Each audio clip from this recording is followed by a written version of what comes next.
Broken Thing, Chapter 20. Garrus paced in his office. They had been down in the depths of Despoina for 3 weeks. 14 Reapers had crashed into the oceans that the Normandy had seen. Casualties piled up to the Reapers on every other world. Beckenstein had been invaded by Reapers. Communication with that world cut off 2 weeks after they'd ended their investigation. Krios' DNA profile, true or plant, had led nowhere. Got no hits, past or present. Cara and Celotis were now on the Citadel to make what report in person they could not make on encrypted channels. Celotis had been able to get Cara to contact Garrus. Eventually. 2 weeks in. It had been recorded. He hadn't been able to really talk to her, but he played it over and over. Hey, I'm sorry I've been so distracted. On the other hand, Reapers. I think I've got a plan that I hope will turn the tide. Sorry, tide must be a touchy subject with us down here. We're okay. A little sick of Reaper rations. No brownies to be had, and I haven't had any time to bake. Or any place to bake. I'm tired, but... Garrus, I think we're going to win. I know we're going to win. We're headed back to the Normandy in a few days, and we'll go to the Citadel. I know you want to talk to me, and I'm sorry I haven't been able to. Varen has dutifully informed me several times that I have neglected you, and I know it's true.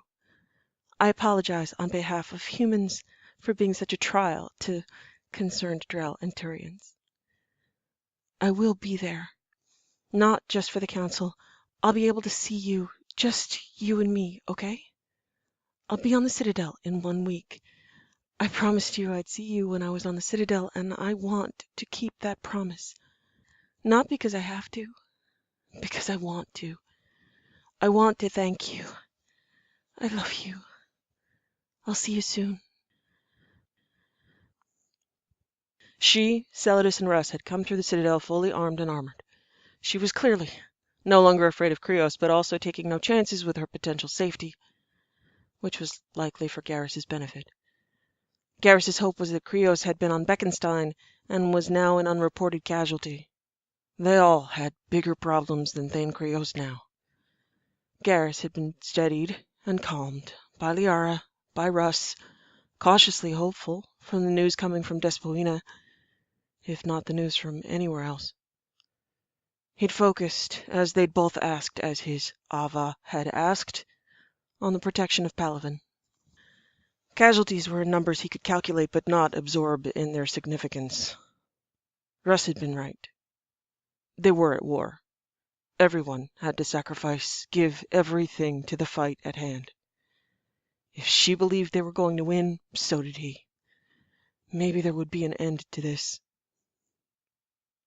Please, let there be an end to this. He'd be able to see her alone. Celotis had taken him up on his invitation to have a drink, and that would come later. She had addressed the Council and given her briefing on the subject of Leviathan and Reaper proposed leapfrog tactics. With each captured Reaper, Leviathan would take hold of it remotely, and those Reapers would escort Leviathan off Despoina into systems under heaviest attack. Leviathan should be able, with Reaper weapons support, to subvert other Reapers. Leviathan numbers were not inexhaustible, so sentient pilots must also be trained to have someone available to pilot each Reaper brought down. Leviathan had not reproduced since the cycles had begun, their numbers constant and patient. They were immortal in lifespan, but could be killed. They could reproduce through parthenogenesis, but that cycle took over 50 years. It would take a while before there were more Leviathan. There were 20,000 now. It was possible that there were more throughout the galaxy submerged, and they would seek their own kind, but as it stood, in 50 years, if they lost no Leviathan, they'd still only have 40,000 of them, and theoretically, infinite Reapers. Caution and cooperation were necessary. That was Shepard's message. Shepard had undergone the process of isolating and projecting her consciousness, using herself as a test subject. something that appalled Garrus, but he'd had no vote in that decision, had not known about it until she had revealed it to everyone. She had been able to take control of the first Reaper down. That was proof of concept for the Leviathan, and they now had faith that their allies were capable of assistance when necessary. It was possible and probable to build fleets of combined Leviathan and hijacked Reapers, piloted by Leviathan and other sentient consciousnesses. All contact with Tuchanka was lost. The Krogan scattered and failing at last reports. Balavan was still capable of communication with the Citadel, still holding her own out of everyone due to the groundwork he'd laid to assist with the war effort. Cara had not wasted a moment of her no doubt sleep-deprived time. Did disconnected consciousnesses need sleep? Had her body slept and her mind stayed awake for 3 weeks? She had a massively complicated plan she'd prepared to go with her report, and he'd have to spend a week reading to understand even some of it. Despolina was to remain deserted, the location obscured and coded, unknown to anybody outside the Normandy crew. The Normandy would no longer be required as bait. Reapers themselves would be used for that. The Leviathan did not wish to transmit their starting point to Reapers, so quarantine was necessary. The Leviathan would take it from here, until the number of hijacked Reapers became so high that they required other sentient consciousnesses. Shepard would remain in communication with them, and when training was to begin, she would help coordinate. Ways to contact Leviathan had also been provided in her voluminous reports, should something happen to her. There would soon be Leviathan in every system, easy to find, easy to communicate with, as big as the Reapers themselves. That sounded terrifying and encouraging. He paced his office and waited for her, half afraid some emergency, what wasn't an emergency now, would call her away. But she was there, announced and ushered in, closing the door behind her carefully. Not as carefully as she first had when he saw her after she'd come back to life. He hadn't been in a room with her since she'd been on the Normandy med bay, telling him he could not touch her. She smiled at him, and for once he couldn't hold her new face against her. He froze mid-pace, felt the pain, the caution, and the reckless joy of her presence, his eyes taking her in.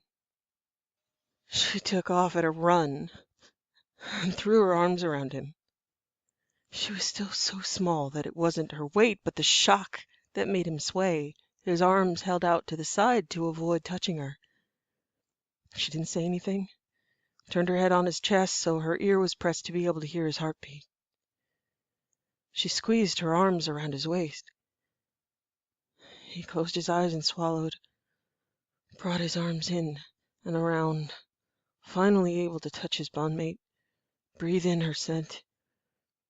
No fear, no Drell, just her. They stood like that while his sub-vocals went harsh and aching. They weren't her colors anymore, but they were his. They were theirs. The marks on his crest slowly moved to her hair. His eyes closed tightly as his arms began to tremble. She tilted her forehead up until she met his crest, brought her hands to the sides of his face.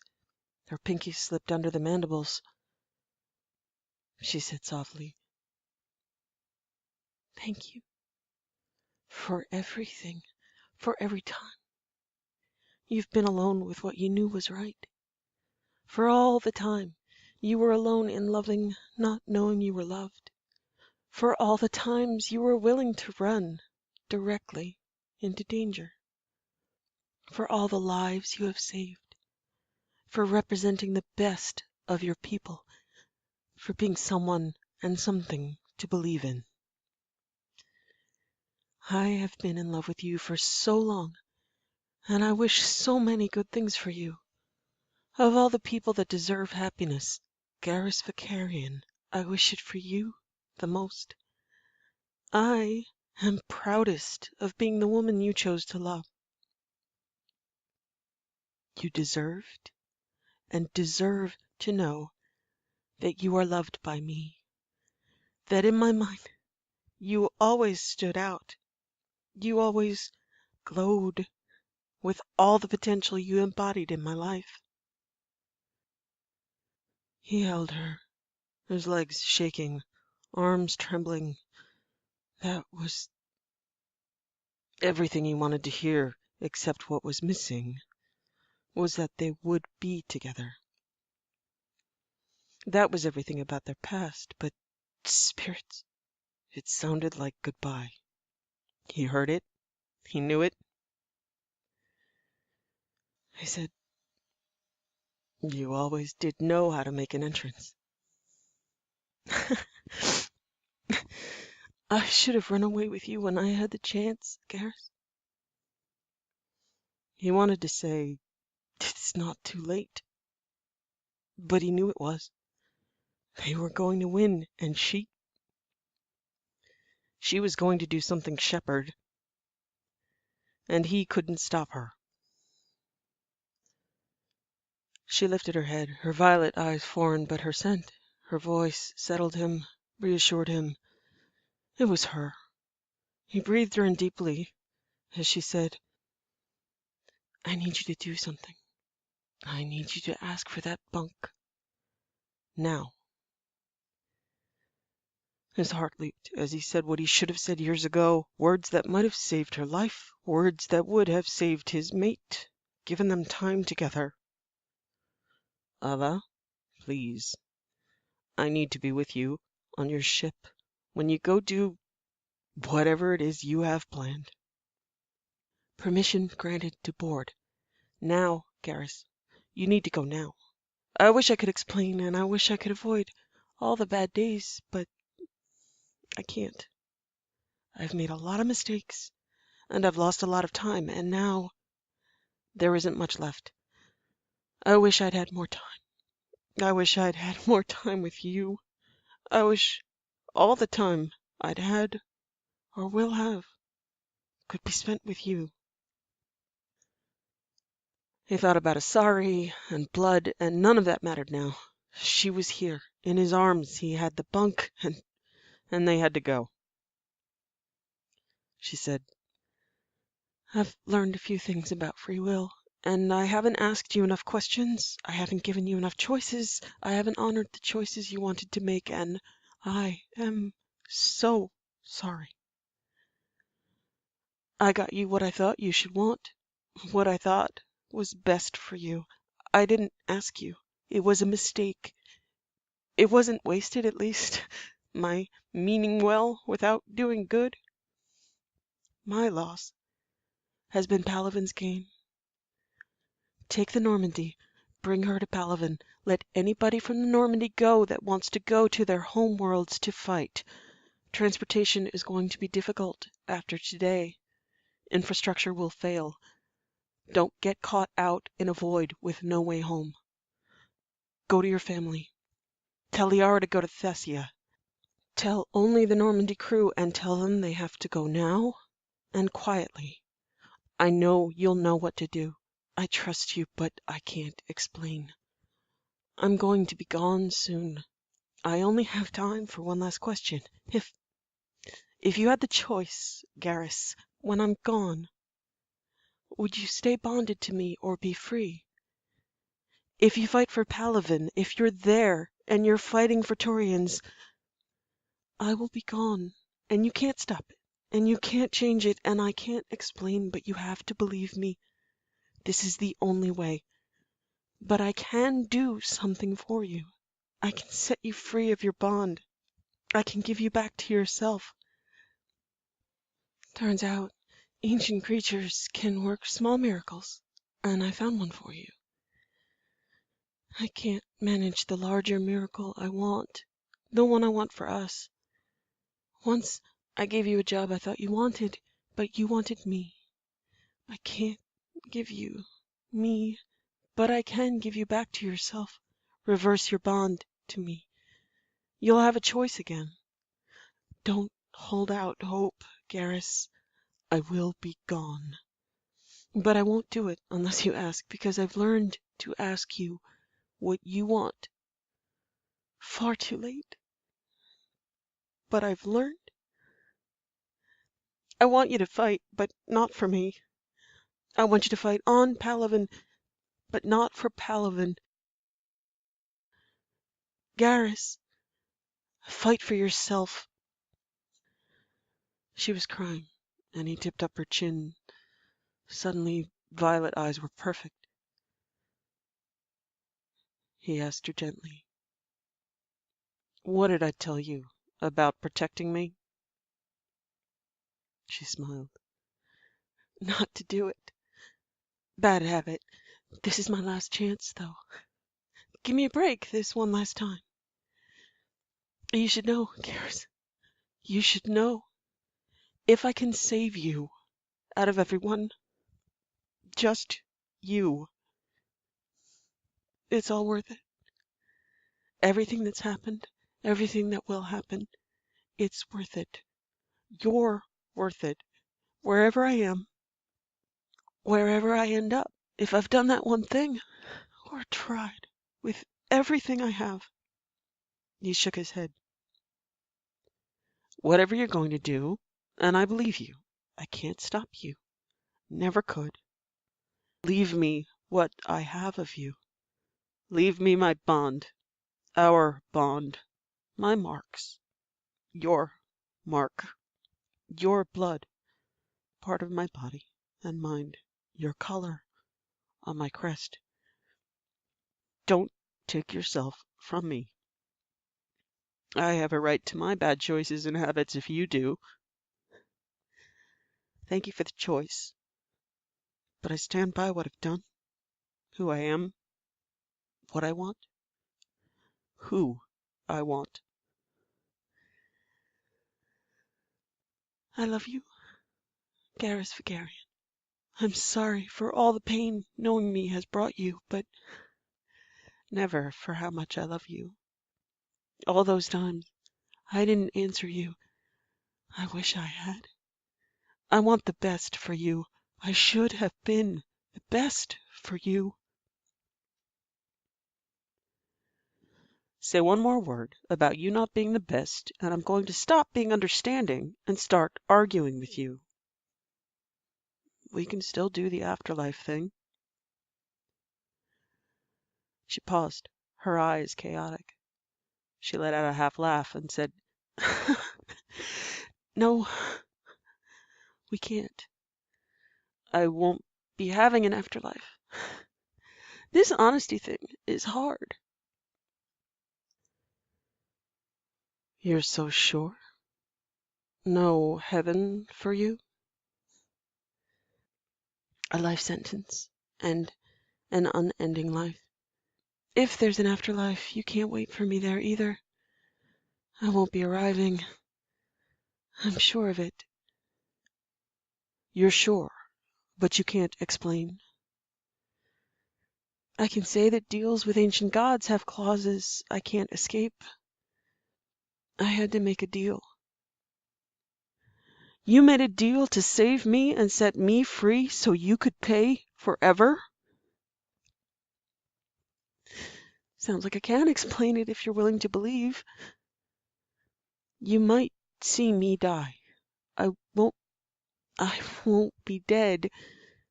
So don't wait for me, wherever or whenever you are. My truths belong to you, and I wish I could explain, but there's no time. And all the truths I want to tell you don't only belong to me. You're the only person I wanted to tell when my mind, when my will was my own. Please don't try to stop me. It'll only waste the time you need to get away. Please don't try to tell anybody else about gods and immortality and deals. You can't make them understand, and the gods might be listening. You know how that goes, don't you? Where I'm concerned. When you know the truth." "Cara, what is the truth?" She pressed a small case into his hand about an inch square. She said, "Inside, dermal patch, can reverse bonding. Keep it." He carefully took it and then put it into a pouch on her belt. "No. Whatever the truth is, I am your bondmate, Cara. If you're going to live forever, have something to remember me by. I won't be able to keep it. Then remember that I didn't and won't want it. My name's Cara Fanning. Then my name is Garrus Fanning. Yes, it is. I love you. I'll always love you. Why does this sound like goodbye? Because it is. Russ knows he's in command and that Celotus and I will not be returning. He'll be waiting for you. You need to hurry. Cara, for spirit's sake, take me with you.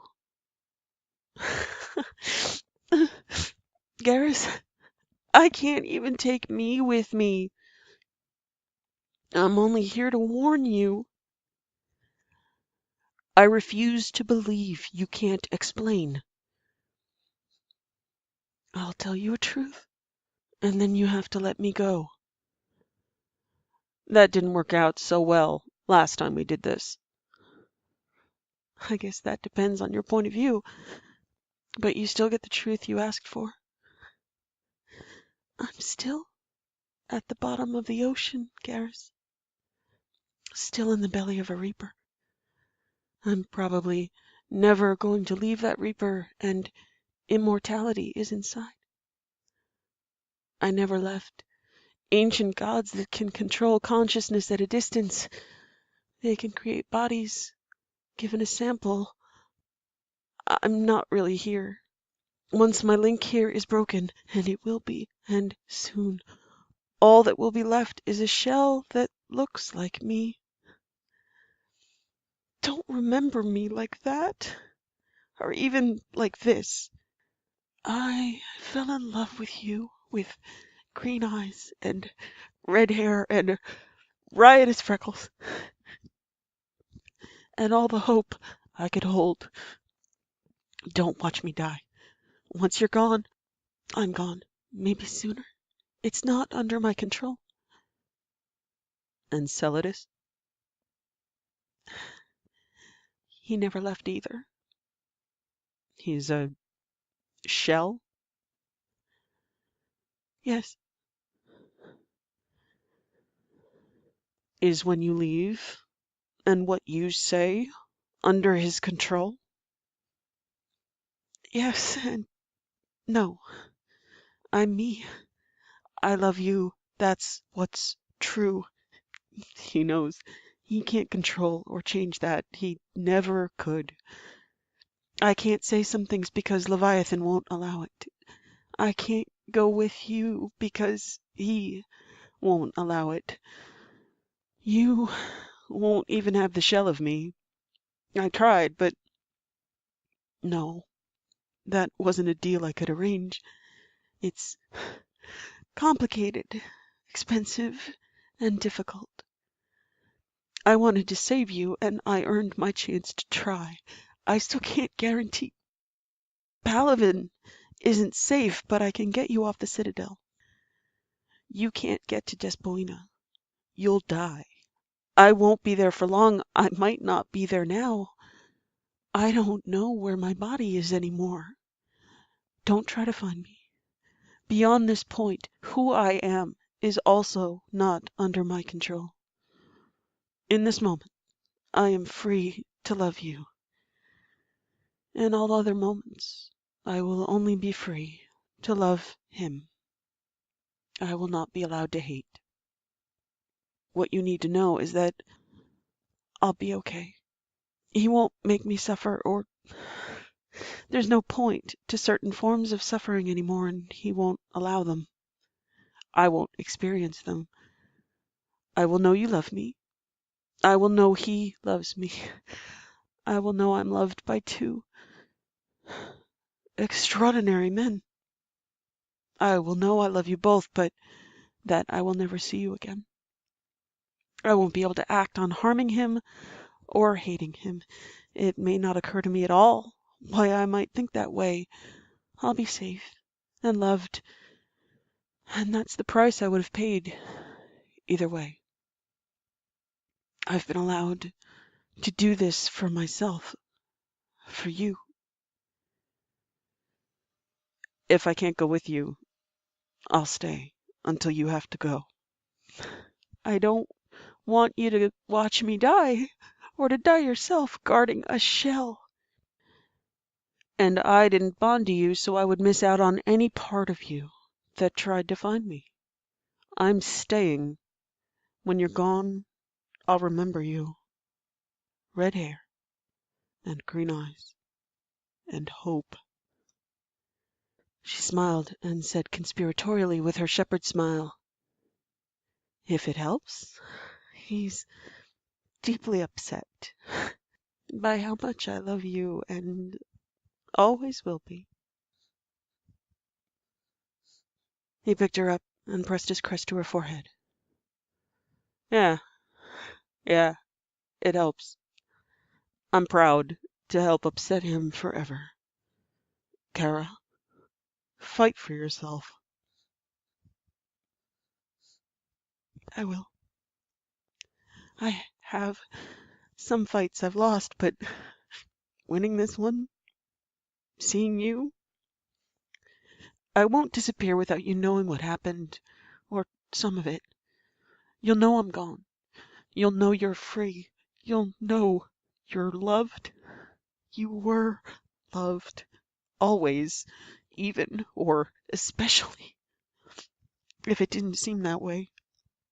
You'll know I'll be okay because I made it here to you, and that's all I needed. All I wanted. They let me have that. That means something, or it should. What I want matters. It makes and it made a difference. What I want will matter. It just won't make a difference anymore.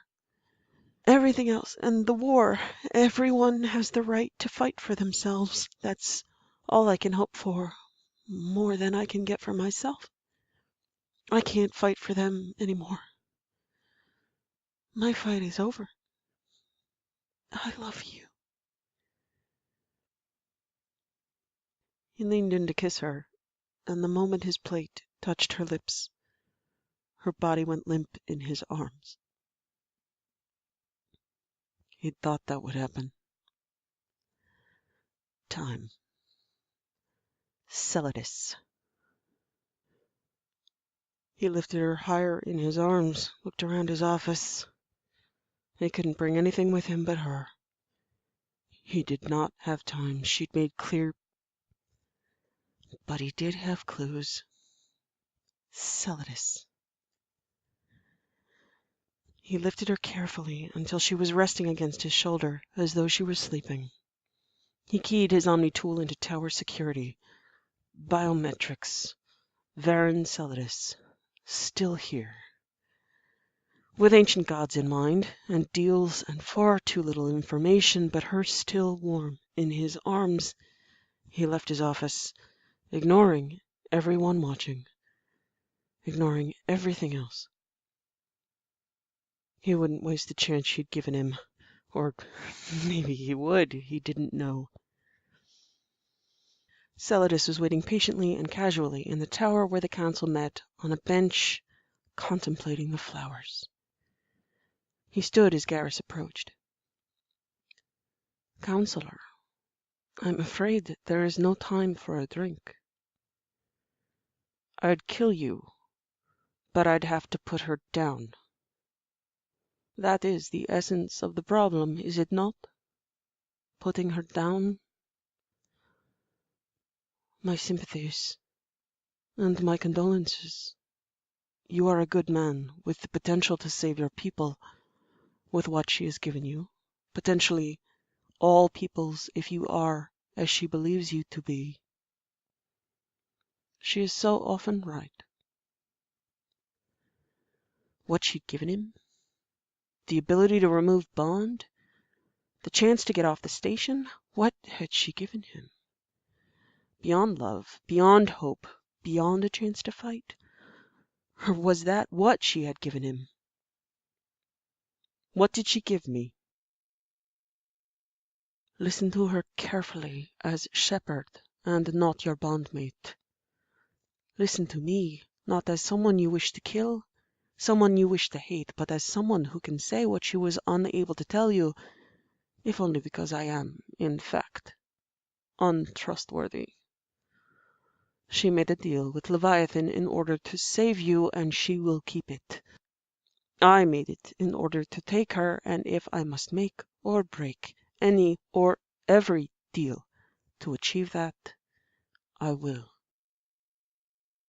The Leviathan do not wish for you to know certain things, but there are things you could deduce for yourself, as I did.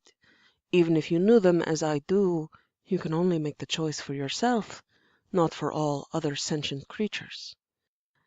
If you turn down Leviathan help, you will die to Reapers, and the Leviathan will wait until the fight in another cycle is more favorable. You must choose, as she did, to be exterminated, or to live as either a slave or a partner. Your freedom or her freedom are not possible as goals. You risk your survival and the survival of the Normandy coming to me for answers.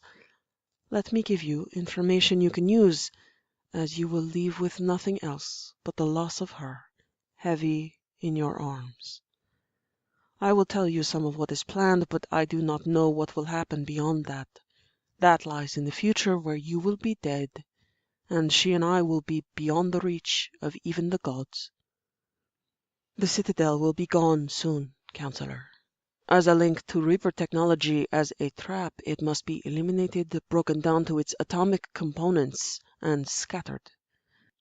If you do not leave here very soon, you will be a casualty and not a leader. You will have failed to be inspired by her. She could not save everyone here, but she did convince the Leviathan, convinced me, to allow her to warn you. Not the Council, you. The rest is theater. Take her reports, read them, find what you need there. Know it was for you. My plan was to strike without warning. She wished to warn you because she loves you, and gave no other reason, but I know her mind. She has a hope. A truly slim hope, but one that is possible. Her 0.1% hope. Consider in your remaining life that one cannot hope to keep a slave without becoming reliant upon that slave in some way if that slave is of unique value. Something she learned as a slave. Something I learned as a slave. Something she hopes you will not need to learn. It is unlikely you would learn it with what time remains to you, but future Turians, all future peoples might. Be of use to the Leviathan, Counselor. Be of value, as she has been, as I have been. She believes you will do that whether or not she guides you to such. Your mind is its own herald. Be courageous and offer the best Turian minds in service. Offer your mind. Extend your people's strategy to the epochal. Inspire them to seek symbiosis in order to avoid subjugation. Forge something new from the Leviathan's limited numbers and situational humility and reliance upon you. Make the most of your exposure to Reaper technology. Once your consciousnesses are independent of bodies, you have the gifts of the Leviathan, and there is much that can be done with that. The Leviathan can defeat the Reapers, but their ultimate goal is domination of life as it once was. That dream is, however, a long way away. You personally will likely be saved from slavery if you survive as the Reapers and Leviathan fight each other. There is room for hope. She believes you will see it. I believe that once the Leviathan knew her mind when she was prepared to meet them, they saw potential for partnership and may be more open to symbiosis. That is her contribution to the future. Hope and trust that if someone like her exists, someone like you exists, they are of value, whole. Their consciousness is of value in leadership roles. She believes you will inspire them as the leader of the Turian people. And your hope? I have only ever cared for one thing, Counselor. One thing only. Her. I will seek epochal symbiosis of my own. She is mine. She is mine. The only thing Thane Krios ever said about her when asked to identify her to guests. Garrus stared at the man, unable to fathom. Krios said, "This shell I speak through here will die here. Take her with you to Balavan. Grant your bondmate her rights, her fire, her soil. Let her go as she wished. I am here to grant quick death to those who remain on the citadel with the codes she forged from the gift of Ilos. That is something she will not have to do herself. Something I am good at, something I can execute in service. I will grant painless death by my hand, in her name, to prevent suffering. Something I offered to do for her when she accepted that the inevitable would take place, and she could not stop it. You cannot kill me. You can only keep me from the task she set. You can only delay yourself, and you have more work to do than I. May your life be long. May you be the man she believes you to be. May you and your people never be slaves." Garrus's hands tightened around her. He closed his eyes, his hand in her hair. The urge to kill. He kept his hands occupied with more important things. Krios inclined his head. "It is the will of the sand. It is the will of the sea. It is her will. It is my will. Find a way to make peace with your allies and your enemies, Counselor, or her sacrifices are in vain." "Sacrifices you demanded. Let her go." The Drell's face, demeanor, and voice changed to menace and resolve. Garrus believed he was finally speaking to Thane Krios. Krios delivered his absolute final word on the subject of her. "Never, in your lifetime, or any other lifetime, long after you are gone, she and I will be seeking our respective and oppositional hopes."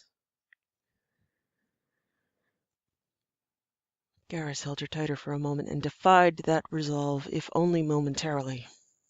Something he could echo, something the Drell would not forget.